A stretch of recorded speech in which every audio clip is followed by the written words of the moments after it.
I struggled with that, and I struggled with my own identity for a while because of that. When you become true to who you are and you accept who you are as an individual, I realized that, I had to be a voice. So what am I doing hiding? Why am I hiding? If we would just focus and see people as being different, then maybe some of that societal stigma will go away. I went through some health challenges later on in my teenage years that really gave me a different perspective of life. You don't really understand how precious life is and how fragile life is until it's almost taken away from you. So, hello, Michael. It's amazing to have you in the chat. And I'm really curious to talk about you, your story, and to get to know more about your why and purpose. So I would like to have you to introduce yourself, Michael. Hi. Sure. Well, my name's Michael Kutcher. And I've been working really hard to, I guess, get a message out there and be a voice for advocacy, not only for disability and, disability rights and, different things for cerebral palsy that I'm affected by, but also other disabilities. And on top of that, also being an advocate for the importance of organ donation and how organ donations affected my life. Wow. Okay. We're going to come to that later on. And first of all, I would like to know more about your story. Where were you born? Where did you grow up? And what were your first passions and hobbies as a kid? Yeah. Well, I grew up in a town, kind of a middle-sized town or a city called Cedar Rapids, Iowa. I was kind of right in the middle, and growing up was simple for me. I think that some of the passions I had was, I have a twin brother, and so we kind of did everything together and kind of got into trouble together and mischief together, and I think that some of the favorite things we did was, we played a lot of basketball. We, rode our bikes a lot. Just normal kid stuff, flag footballs, stuff like that. So, just your typical Midwest Iowa upbringing of being a child. So it was great. Okay, amazing. Because I like to ask the question because often you have a passion as kid, which shows later on, like often I can hear something out of which then kind of like in the now is kind of similarities or so on. So you had an upbringing like a lot of movement, a lot of basketball, sports, and so on. And Yep. And how was your upbringing then later on in school? And what were your first? Where did you have kind of hurdles, or what were you like coping with on an early stage of your age? Yeah, in terms of my disability, I didn't realize I had a disability until I was probably even like 8 years old.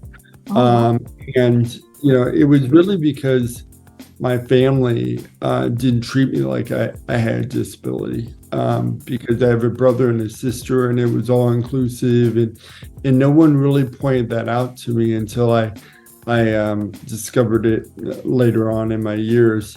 But I think that, growing up with a disability was challenging at times, because I think that,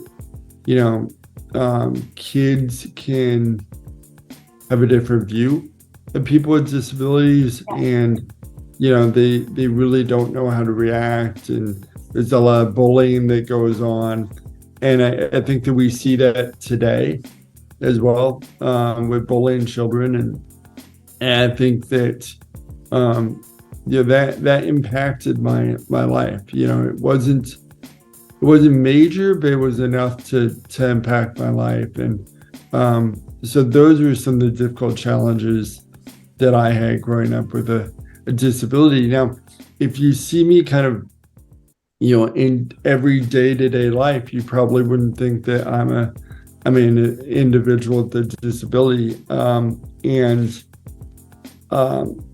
think it's in a way that it sheltered me a little bit. It was, I don't have a lot of the typical stereotypes that most people associate with disabilities.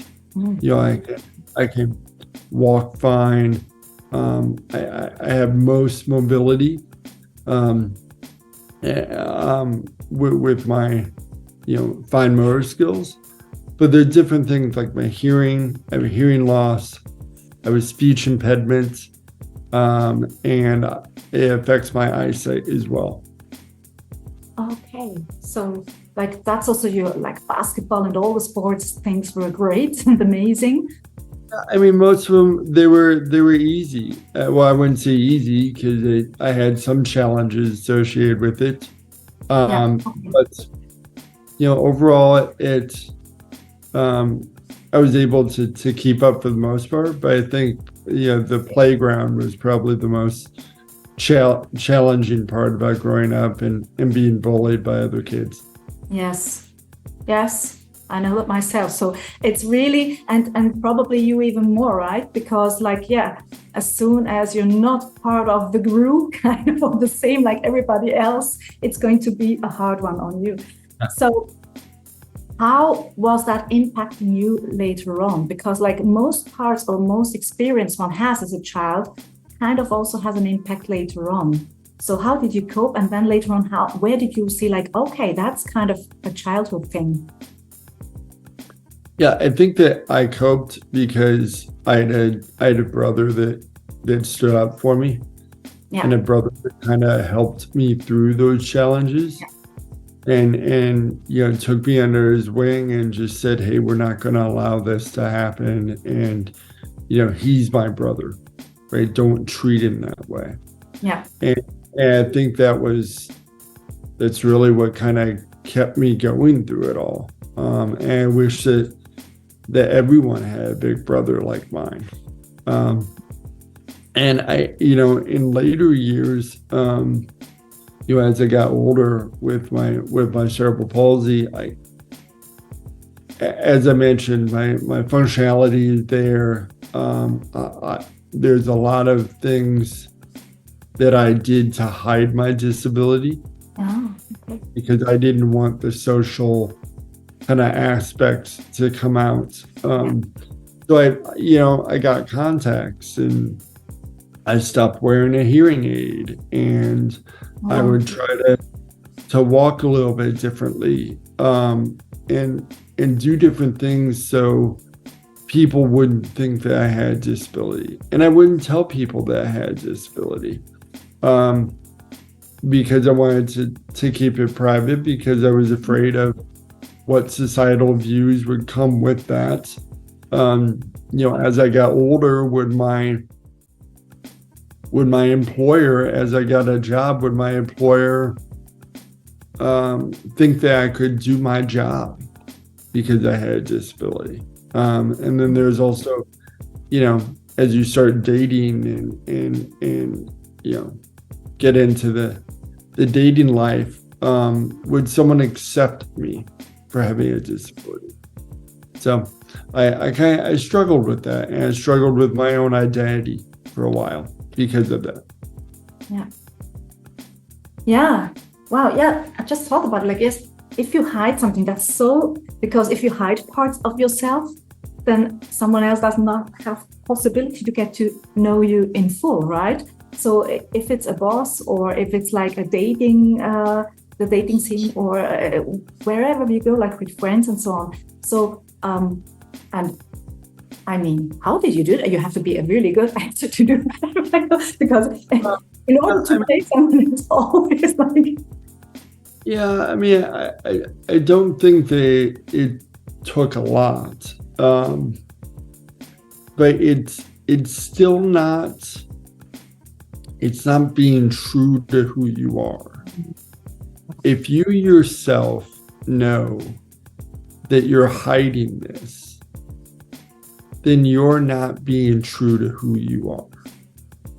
Now, if someone would outwardly come out and say, hey, do you have cerebral palsy? Years ago, I probably would have said yes.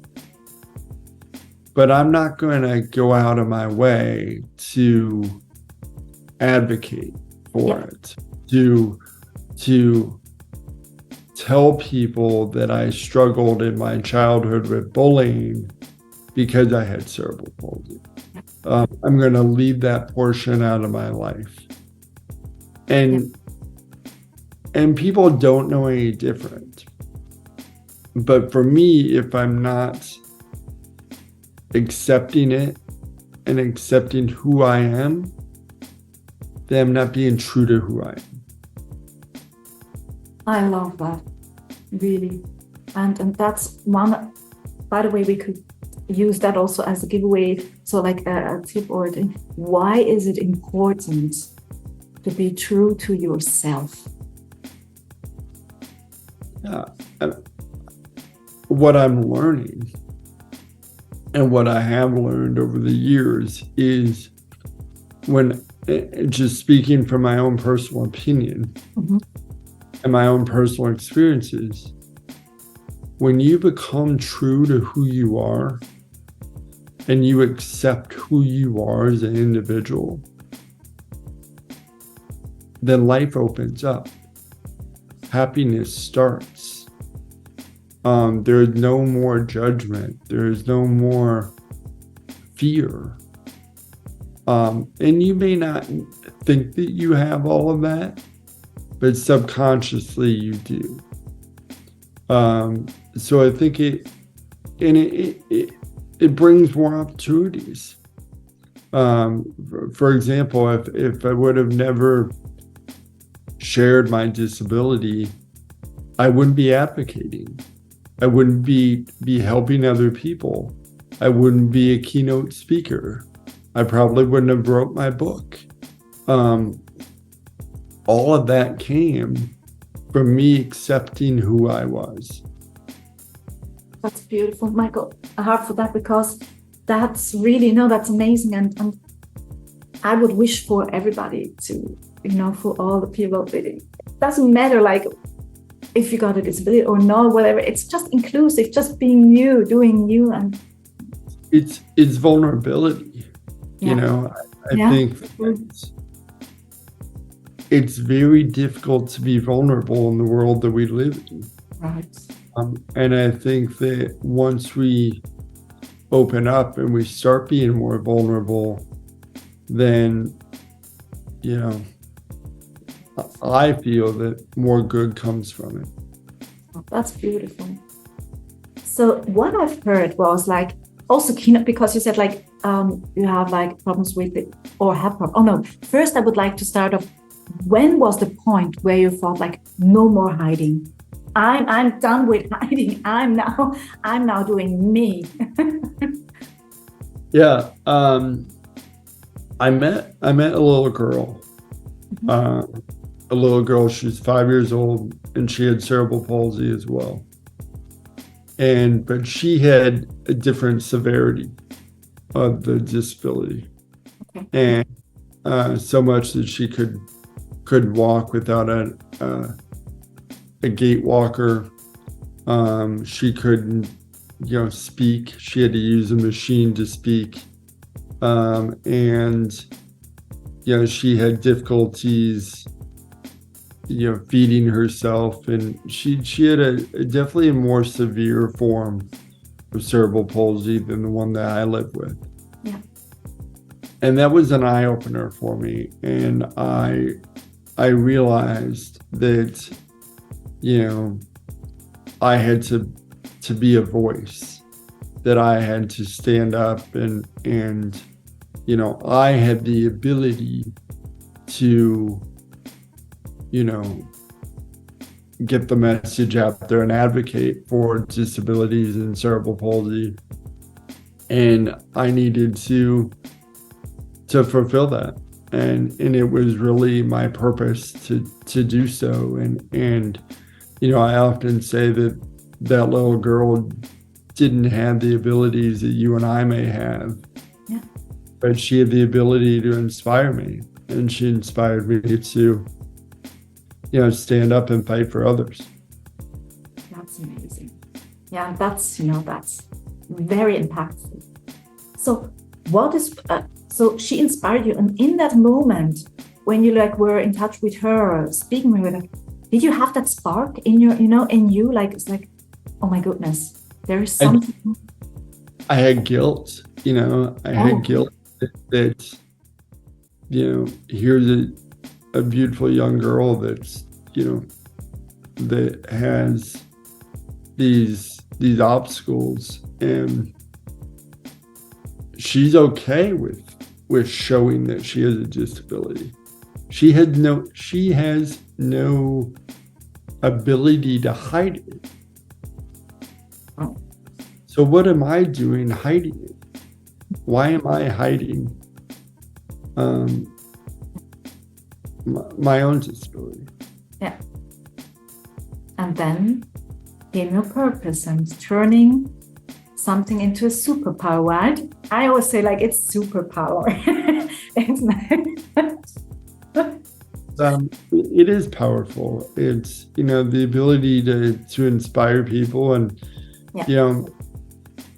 I feel that everyone has a story. Yes. Everyone has a story. If you don't think you have a story, you probably really have a good story. And I think that everyone has the ability to help other people through talking about your stories. There's always lessons to be learned. Even in the bad things that we go through, there's always a lesson to be learned. And I'm just happy to be able to share my story and inspire other people. That's amazing. That was a good one. Even in bad times, when I switched my way of thinking, when you've got downs or bad times, and when you look at it as an opportunity to see what is the message behind it, then it gets it changes, your perspective changes, and it's like playing a game. It's okay, so that's kind of a puzzle again. So, okay, let's find out what's behind that message. Yeah, it is all about perspective. And I often speak about that. It's changing your mindset of how you view an obstacle. Yeah. Right. An obstacle really isn't an obstacle. Right. It's an opportunity. Yes. Because once you overcome that obstacle, you've learned a lesson. Right. So there's lessons in everything. You just have to change your perspective to identify that lesson and see that lesson. And I think it's also changing our perspective on how we view other people. Yes. And how we view other people's abilities and not their disabilities. And I often say that I hate the word disability. Yes. Because I think it's negative. Yes. And so I coined a phrase, and I came up with a phrase called diffability, because I think that everyone has different abilities. Yes. And if we would just focus and see people as being different, then maybe some of that societal stigma will go away. And at the end of the day, I don't want to be like everyone else. Yes. Exactly. I want to be my own person. Yes. I love diffability. Okay, again, so different abilities, right? Diffability, different abilities. Amazing. Yes. I love that. I really do love that. And really, we should cancel disability immediately and say it's only diffability. good one. Oh my God, great. So how did that came with the keynote speaking? Because like there, I mean, wow, on a stage, and then you have to also like your speech has to be on point, you know. So how did that came like about, and how did you exercise, and what were your challenges? Well, the mother of the daughter of the little girl that I had mentioned, she actually was asking me to speak at a local charity fundraiser. And once I met her daughter, I accepted the opportunity to speak, and that was the first time they ever spoke in public. And from there, I just, I got a good group of people behind me, and friends that heard my story and saw it as a keynote and saw the possibility in me, and they just said, you should start speaking. And then it's taking years to build my brand and to build my message and to fine-tune things and to share my story. And I've been sharing my story, across the country and globally as well for a number of years. And will continue to do so as long as people want to keep hearing it. Of course, yes. I mean, and it's very important. I love what you do because you stand up for all the people actually. It's not this, it's disability, it's kind of inclusion, standing up for inclusion and so on. Or what is your main message? Well, it's around finding your purpose. Yeah. And we talked about that. It's around perspective, of having that perspective we already talked about, but also, I went through some health challenges later on in my teenage years that really gave me a different perspective of life. Okay. Right? How to appreciate life and how to love life. And so it really kind of centers around that. And obviously there's perseverance involved as well. And how do you get through those obstacles? How do you get through the day-to-day challenges? Because you may look at your everyday, we wake up, we go to work, we take care of our families, we go to bed. It's a cycle, right? But there are challenges in there. There's obstacles in there. We just have to, once again, change that perspective of how we address those. Yeah. Good, I love that. So it's actually not all about disabilities. It's really about life topics and how you advocate for the life. Yeah, it's a story about my life. For 45 minutes to an hour, you're going to experience the story about my life and the different elements of my life that I've encountered that have helped me to learn and to grow as an individual. Mm-hmm. So now let's talk about the book. What was first, the book or the keynote? The keynote. So I'm still, the book has always been on a bucket list for years. And I finally decided to do it, right? And it takes a lot of time and some money and some effort to do it, but it was very therapeutic. When I wrote it, and it's taken me about 4 years. I'm still in the process, of getting it published, but I'm happy and proud to say that it's done, right? And I've written it, and I think it's a beautiful story, and hopefully it continues to inspire people and help people navigate life's challenges a little bit better. Yeah, I love that. That's a great mission of yours. What is your vision?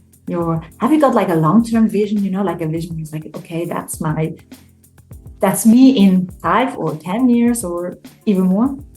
I don't know. I mean, I love what I'm doing now. I love what I'm able to, the people that I'm able to impact. You asked me what's in store for me in 5-10 years. I don't know. I never thought I would be here 10 years ago. I'm going to just keep taking every single opportunity that comes my way, and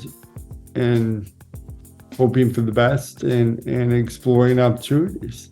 But along the way, I'm going to, enjoy my life and enjoy, every day that comes by, and every day that comes by for me, that I have the ability to share my story like this, that I have the ability to be on a stage or, share my message, is another day of purpose for me. That's beautiful, and it also is a message like also that enjoying along the way, one can have visions and goals, but it's also important to be in the now and just really try to enjoy what you're doing, right? I mean, we weren't put on this, we weren't given life to work all the time, and we weren't given life to, always be focused on, raising a family or work or different things. You've got to take time to have fun and to relax and what is life worth if you're not living it? All right. So live life. I often say live life because it's the only one you have. Yeah. I always say like life is also about joy. What are you joyful about? What is a hobby or current something which you really do enjoy? I mean, I love to travel. When I have the opportunity to travel, I like to play golf. Enjoy fine dining.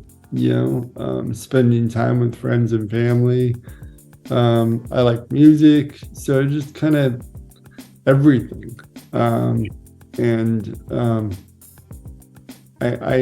try to find time to indulge in that. Mm-hmm. Yeah, blend it in, with also doing. Yeah. Well, yeah. Yeah, that's amazing. So, Michael, I mean, it's beautiful because like I really also hate the word disability.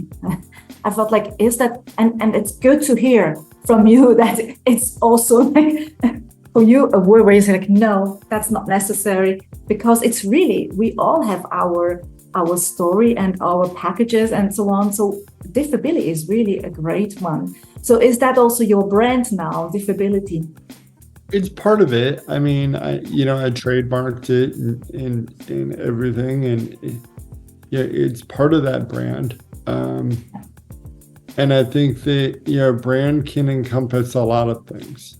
Mm-hmm. I hope that my brand encompasses hope, in all the different levels. I try to bring hope, and happiness, and helping people to understand the finer things in life. You don't really understand how precious life is and how fragile life is until it's almost taken away from you. So, maybe there's an individual reading my book or listening to my speech that works too much and doesn't take enough time with their family, or maybe they don't take enough vacations, or, maybe one thing or another. I hope that through my message, they can step back and say, wow, maybe I should relax a little bit, or maybe I should tell someone I love them a little bit more, and then I think it's also, a message of enjoying the finer things.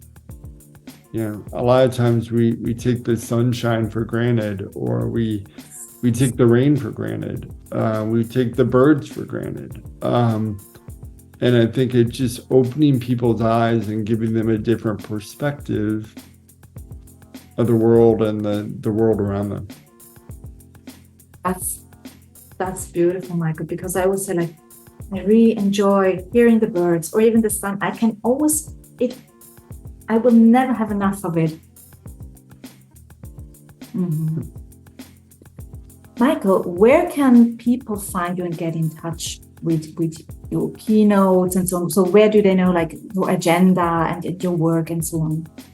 Yeah, so you can go to my website, michaelkutcher.com. Mm-hmm. Otherwise, you can find me on social. My Instagram is probably the best way. Yes. My tag is at mkutch, MKUTCH. So you can check me out there and check out all of my work there. Great, amazing. And I love your story. Keep on doing what you're doing. I love that. And that's obviously your superpower, right? Well, thank you for having me on as a guest. I appreciate it, and I enjoyed the time. Thank you. I love that. Oh, by the way, would you like to, because sometimes I forget it and sometimes I don't. I have like picture cards, and sometimes I shuffle the cards and someone says stop. You would say stop, and then I will pick a picture card for you, which you then can interpret. Let's do a picture card. Let's do that. You have to say stop whenever. Okay. Stop. So it's okay. That was really okay. That's okay. That's a great one. It's cute. It's cute. Great message, and really enjoyment about joy. Having joy and fun in the moment, right? What is it for you? What was your first impression? It's happiness, right? Mm-hmm. It's laughter. It's collaboration. Mm-hmm. It's friendship. Beautiful, Michael. Thank you. So it was a wonderful chat with you. I love what you do. Mm-hmm. And thank you. Yeah, thank you, Michael.